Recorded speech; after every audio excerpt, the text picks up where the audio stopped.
Hello there, you're watching the news at 8. I'm Maha Siddiqui. First, the headlines. Jammu army vehicle burning is a terror attack. 5 Jawans have been killed in a grenade attack.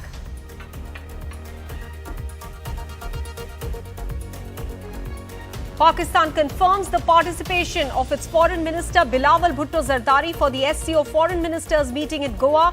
This will be the first visit since the abrogation of Article 370 by the Pakistani side and 9 years after Nawaz Sharif attended Prime Minister Modi's swearing in 2014. All 68 accused in one of the worst cases of Gujarat riots, the Naroda Gam massacre case, have been acquitted. A special court in Ahmedabad gives its judgment setting free former BJP MLA and Minister Maya Kodnani and Bajrang Dal's Babu Bajrangi.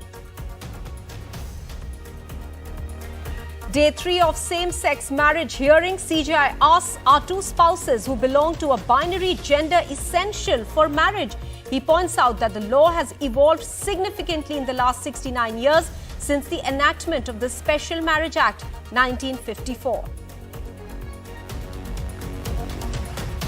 In a setback for Rahul Gandhi, a Surat court rejects his request to pause his conviction in the defamation case. This means Rahul Gandhi can't be reinstated as an MP for now. India prepares a contingency plan to evacuate its citizens in Sudan if needed. Heavy fighting around Indian embassy in Khartoum. Ministry of External Affairs says Indians who haven't registered with the embassy or control room should do so immediately but not venture out at any cost. SpaceX launches Starship rocket, but it explodes in test flight. SpaceX leadership says the experimental nature of the launch should be considered a success, even if it means the rocket just going off the launch pad.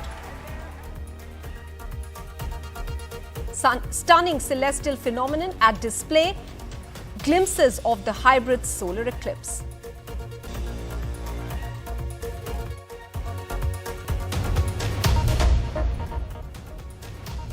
A major terror attack in Jammu. The army vehicle that caught fire this afternoon on the Poonch-Jammu highway was likely fired upon by a grenade.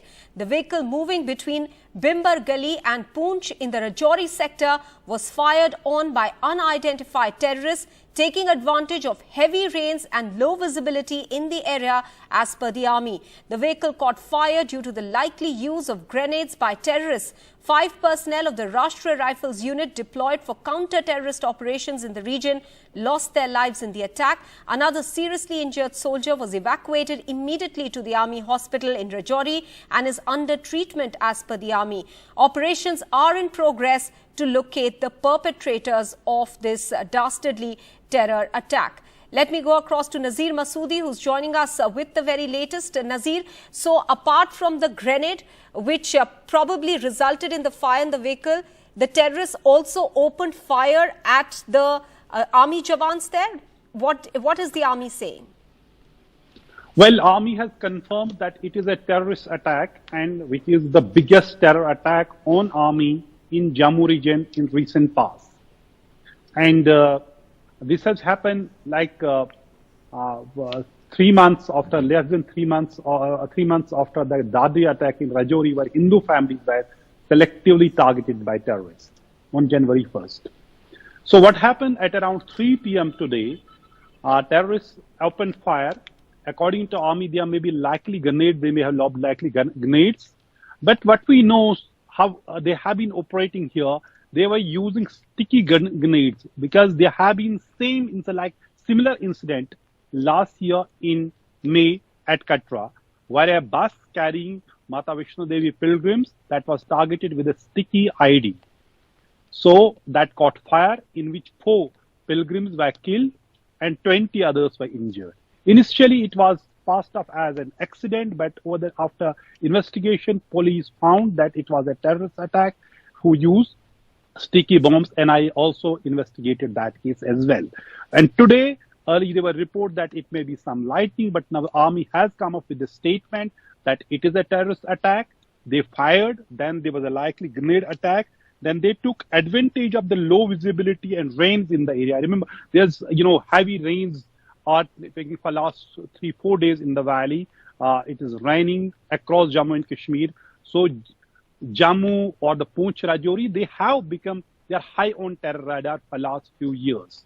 And while the valley appears to be calm and the theater of terror appears to have been shifted to Jammu side, particularly Poonch Rajouri area and Jammu main areas as well. We have seen several incidents over the last, several months, particularly Dangri in Rajouri, where Hindu families were targeted, 7 were, killed, several others were injured on 1st of January. And after that, Home Minister Amit Shah visited Jammu. He could not go to Rajouri that time because of the bad weather. He held a meeting with senior officers of the police and paramilitary forces and asked them to ensure that within 3 months, Jammu is terror-free. There's no terror incident. Okay. And we see now this incident happening, and it's not a small incident. It's a huge attack on the army. 5 soldiers have lost their lives. There are reports of injuries. We don't know how many have been injured. According to army, injured have been shifted to hospital for the treatment, and the area has been cordoned off. This incident happened near Bhimber Gali area in Poonch, and Rajouri Surankot Road has been closed for the civilian traffic. Operation is on. Army say that operation is on to track down the perpetrators, but they say further details will be ascertained. So they don't have the full picture what exactly may happen and what could be actually the cause, whether it is a Nazir, very quickly, if you can take us through the terrain. You are talking about Bhimber Gali here, where this attack took place. It's raining heavily, as you were pointing out, that the army statements also mentions heavy rains, low visibility. So tracking down the perpetrators will also, these factors are going to make it difficult, isn't it? Yeah, it's not easy to, operate in the dense forest areas of Poonch and Rajouri Pir Panjal region. Let me talk about 2 other incidents what happened. In October 2021, there was an attack on the army. Several soldiers lost their lives in over 1 month long operation. But the attackers, the militants, they managed to escape. They could not be tracked down. On January 1st this year, there was attack on Hindu families in Rajouri's Dangri. 7 innocent people were killed. Massive troop deployment has been made. Since last more than 3 months, attackers have not been tracked down. Police have been saying that they could have been Pakistanis and trying to suggest that they must have gone back to Pakistan. This Bhimber Gali area is near the line of control, though there's a massive troop deployment, but this has been high on the terror radar. And as I said, Jammu and the areas, whether it is Pir Panjal, Poonch, Rajouri, they are high on terror radar.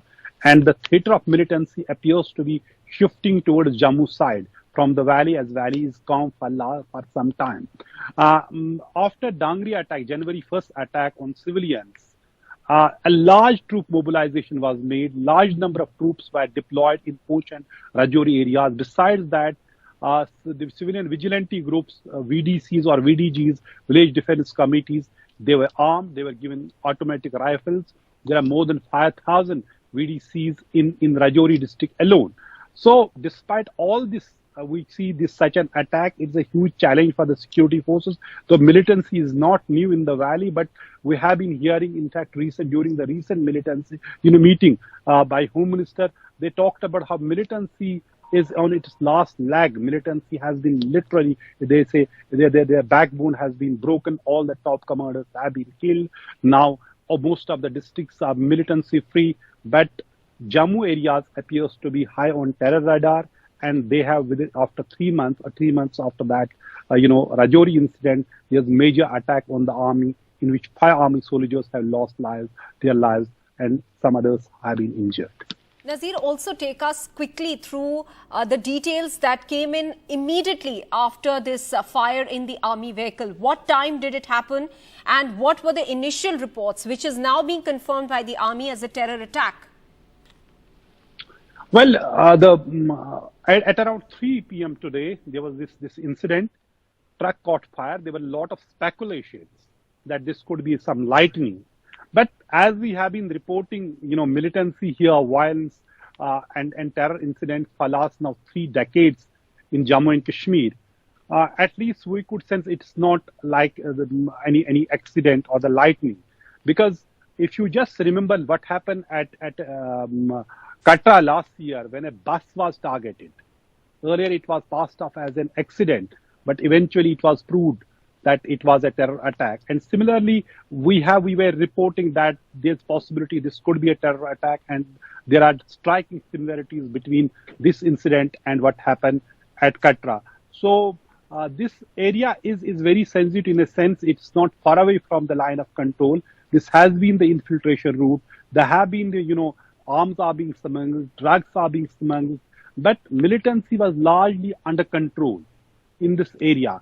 Now, clearly, they were trying to send a message that they can attack not only the civilians, which they did on 1st January, but they can target the army and inflict casualties.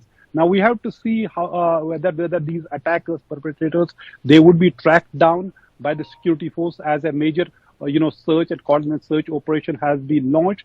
But certainly, the weather is not good.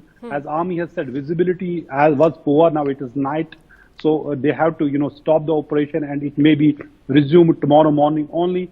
But for last few days, it is heavily raining in most parts of Jammu and Kashmir, and it may not be the easy for Army to operate, carry out this operation during the night. Perhaps the operation will be resumed tomorrow morning. But it would be a huge challenge for the security forces, intelligence structure to get the pinpoint information, intelligence to track down the attackers and see how they could manage such a major attack on the army in this area. Absolutely.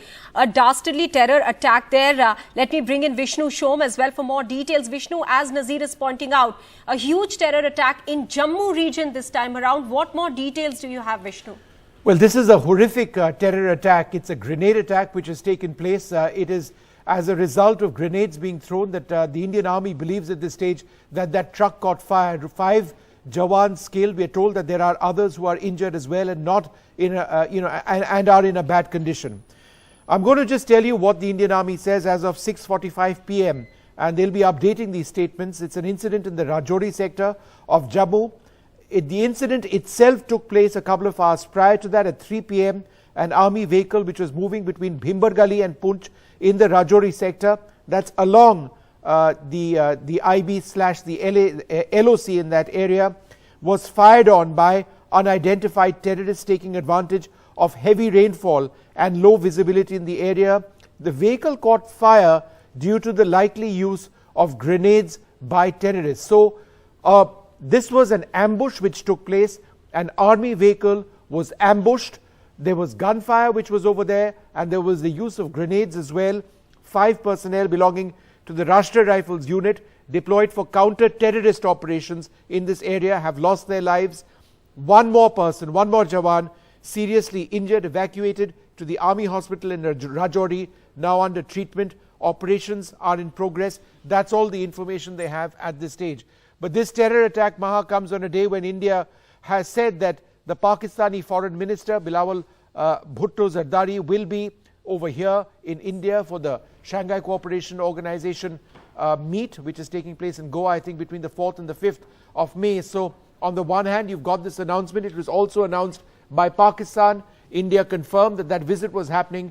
But then the core issue between India and Pakistan always seems to come in the way, which is terrorist attacks. These are inspired by Pakistan. We've known this for several decades.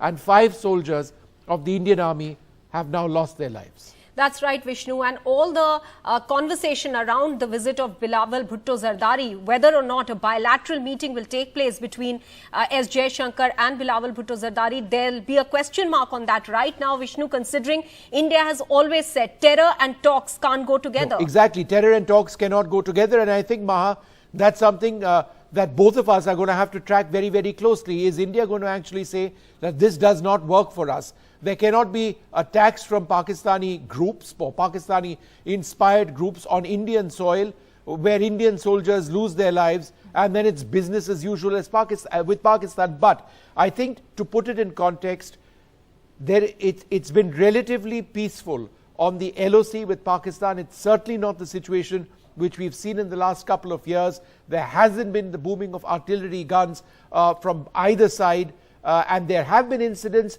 but relatively sporadic compared to what we've seen in the past. This terror attack comes at a terrible time. It comes at a time when there was a sense that perhaps India and Pakistan could talk more. When a Pakistani foreign minister comes over here, it's on the basis of a sense that, look, this might be an opportunity for something to happen. When India accepts a visit like that, even though officially we say that no, it's part of the SCO process and we are sending invitations to everyone, there is obviously still a deep calculus in New Delhi on whether we do or don't want a Pakistani foreign minister over here. So when both sides have agreed that, okay, let's go ahead with the visit, comes this sort of attack. And so India would be looking very closely at whether a meeting with the Pakistani foreign minister is worth it or not. But that's a call that will have to be taken. But for the moment, our thoughts with the families of those 5 Indian soldiers killed in the Jammu area between Bhimber Gali and Poonch. That's on the LOC. In the Rajouri area, unidentified terrorists, that truck caught fire. The army believes it was a grenade attack. There would have been gunfire as well. This was a major ambush which took place in the area. Vishnu Shon getting us all those details that the army is now sharing with regards to this dastardly terror attack on the army vehicle in Jammu region. And as Vishnu just mentioned, the terror attack comes on a day when Pakistan announced that its foreign minister Bilawal Bhutto Zardari will visit India next month to attend the Shanghai Cooperation Organization, that is SCO's foreign ministers meeting in Goa. Bilawal Bhutto Zardari's visit to India would be the first after the abrogation of Article 370 and comes 9 years after the then Prime Minister Nawaz Sharif attended Prime Minister Modi's swearing-in ceremony. The SCO is a regional political and security bloc whose members include Russia, China, India and Pakistan, apart from 4 others. The foreign ministers' meeting will be held in Goa from the 4th to the 5th of May. I have an important announcement to make. Foreign Minister Bilawal Bhutto Zardari will be leading the Pakistan delegation to the Shanghai Cooperation Council of Foreign Ministers being held on 4th or 5th of May in Goa, India. The Foreign Minister is attending the SCO-CFM meeting at the invitation of the current chair of SCO-CFM, Dr. S. Jaishankar, Minister for External Affairs of the Republic of India. Our participation in the meeting reflects Pakistan's commitment to the SCO Charter and processes. Let's move on now to some other stories that we're tracking. All the accused in one of the worst cases of massacre during the 2002 Gujarat riots in Naroda Gam have been acquitted. This includes former BJP minister and MLA Maya Kudnani and Bajrang Dal's Babu Bajrangi. 11 Muslims were burned to death after mobs set their houses on fire in a locality known as Muslim Mohalla Kumbhar Vas in the Naroda Gam area of Ahmedabad.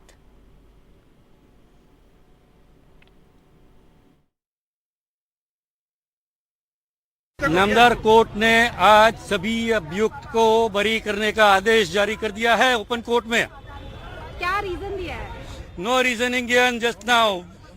Still we have not obtained any copy of the judgement. कितने थे sir आरोपी? कुल मिला के 83 accused पे charge frame हुआ था। उनमें से 67 मौजूद थे। एक एक्यूज आज एब्सेंट था जिसकी प्रेशर बढ़ गया था। ऐसी बात थी। Tanushri Pandey is now joining us with more details. Tanushri, do we have any further details of the grounds on which the accused have been acquitted and what political reactions have we got? Well, Maha, as far as the grounds for acquittal are concerned, once we have and once even the lawyers have the order copy, the grounds for acquittal will be clear. But as far as the sting operation by Ashish Khaitan was done, is concerned, which was one of the prime evidences which was submitted in the court, where one of the accused, Babu Bajrangi, who was the Bajrang Dal leader, he confessed to have burned down the houses of 11 Muslims. That was not admissible in the court since it was a sting operation carried out by a media personnel. So the defense lawyer has also told us that that was one of the main grounds, that there was no direct evidence. As far as the lawyer who represented the victims are concerned, he told us that they will be challenging the verdict in the High Court because for them it is absolute injustice, and not just injustice against the victims, but it is also against the Supreme Court and the SIT, which charge sheeted those 86 people, saying that they properly investigated their cell phone towers, their FSL reports. There were eyewitnesses against these accused. But still, after 21 years of the victims waiting for justice, now today the Special Sessions Court in Ahmedabad have acquitted all of them. I'll tell you that the 86 people were charge sheeted, out of which 18 died during the trial and they were abated. And today, total 68 accused were acquitted. Now, the latest is that the victims' family, who are absolutely discouraged and they are not welcoming the verdict, they are going to challenge the verdict in the High Court once they have the order copy. But as far as the grounds for acquittal are concerned, we spoke to Shamshad, who is the lawyer of the victim. He said that from forensic report to the cell tower location to the eyewitnesses to doctors who gave their statements against these 86 accused, absolutely everything was against these accused. But still, the court decided to acquit them. So they are going to challenge the verdict in the High Court. They're also going to write to the SIT who charge sheeted these accused to understand that what could have been the grounds. But the politician, as far as the politics is concerned, the Congress, which is non-existent in the state of Gujarat, is saying that we are going to side with the victim's family. And as far as BJP is concerned, we have no reaction as of yet. But one of the spokesperson I was speaking to, he said that let law take its own course and we are not going to comment. Tanushree, many thanks for joining us with all those details. Turning our attention now to the Supreme Court, are two spouses who belong to a binary gender essential for marriage? That's the question Chief Justice of India, D.Y. Chandrachud, asked as the court heard on the third day same-sex marriage arguments. Listen in to what exactly he said with regards to the law having evolved significantly in the last 69 years since the enactment of the Special Marriage Act 1954.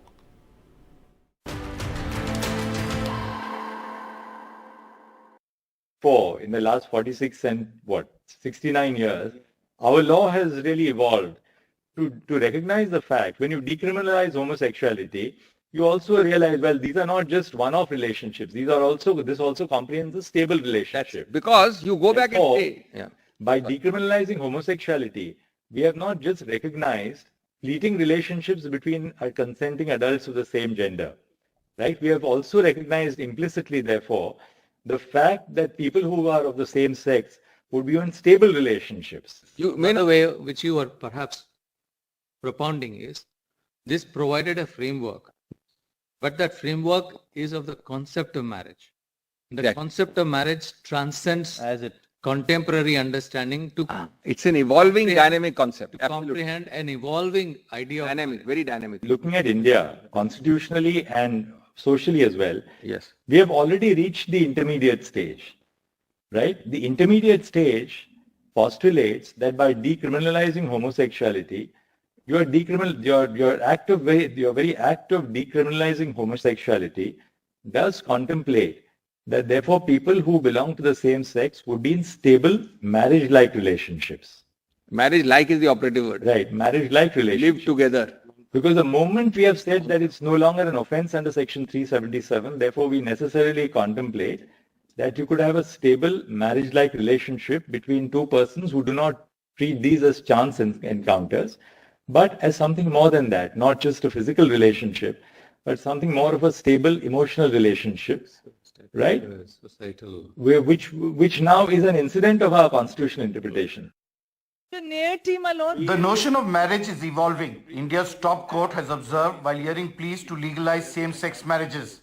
It is now focusing on examining the Special Marriages Act and whether this could be a gateway to permit such marriages. The Chief Justice, prodding senior advocate Abhishek Singhvi, who's arguing in favor of same-sex marriages, asked whether man and woman in the Act could be replaced with spouses. You are really asking us to read into the statute the expression spouses for really man and woman. So does the underlying thrust of SMA exclude your lordship's reading or insertion or understanding of that construct? Is the Because your principal premise is that when the legislation was enacted in 1954, yes, the object of the legislation was to provide a form of matrimony for people who are not falling back on their personal law. The court is not looking at any changes in personal law. However, the court has given an extra day next Monday for the hearing, which now has 4 more days. Let this start, my lord. On our side, your lordships may give us... Solicitor, have you ever seen us being unreasonable in the court? Then, we have to put a little pressure on everybody so that The scale of the landmark hearing is immense. 20 petitioners and 17 lawyers arguing in favor of the same-sex marriage. Among them, India's topmost ones, Abhishek Manu Singhvi, Mukul Rohtgi, Raju Ramachandran, K.V. Vishwanathan, as well as Manika Guruswamy, who fought and won along with others the case to decriminalize gay sex. And Saurabh Kripal, a gay lawyer who's been nominated to be a High Court judge. The Constitution Bench hopes to conclude hearing both sides next week, and they have made it clear to the Solicitor General Tushar Mehta that they will give him reasonable time to listen to the centre's objections on the same-sex marriage. In New Delhi, Sunil Prabhu, NDTV. In a massive setback for Rahul Gandhi, a court in Gujarat has rejected his request to pause his conviction in a defamation case over his 2019 Modi surname remark. This means Rahul Gandhi cannot be reinstated as a member of parliament for now. Rahul Gandhi's disqualification as MP cannot be reversed. That's the upshot of a Surat court's decision, dismissing the Congress leader's plea for a stay on his conviction in a criminal defamation case. The judgment will be challenged in accordance with law in the very near future. I am not required to give deadlines and dates. We are clear that the judgment is devoid of valid, sustainable legal reasoning. अब जब सूरत के appellate court का judgement आया है, उसका verdict आया है, पूरे देश में खुशी का माहौल है. This is a, I would say, slap on the face of the arrogance of the Gandhi family. This was not death of democracy of India. This is a blow on the arrogance of the Gandhi family. Merely being an MP is not a ground to suspend the conviction. That is also observed by the judge, relying upon the judgment of the Supreme Court. The criminal cases pending against the accused is also taken into consideration. While refusing to stay the conviction, Sessions Court in Surat said there will be no relief to Rahul. Rahul Gandhi made a derogatory remark against the Prime Minister. Rahul Gandhi should have been more careful with his words and has not made out any case to suspend the conviction. Rahul Gandhi failed to demonstrate that by not staying the conviction and denying an opportunity to contest elections, an irreversible and irrevocable damage will be caused to him. With no relief from Sessions Court 2, Rahul Gandhi's legal team is preparing to move Gujarat High Court early next week. Sources add that Rahul Gandhi will comply with the eviction notice and will hand over the government accommodation by this weekend. With camera person Prem Singh, this is Arvind Gunasekar for NDTV. Elon Musk's iconic rocket Starship exploded during the spacecraft's first test flight. Musk said that the next Starship test will be done in a few months from now. Minutes after SpaceX congratulated itself on an exciting first integrated flight test of Starship, the company tweeted that the rocket experienced a rapid, unscheduled disassembly before stage separation.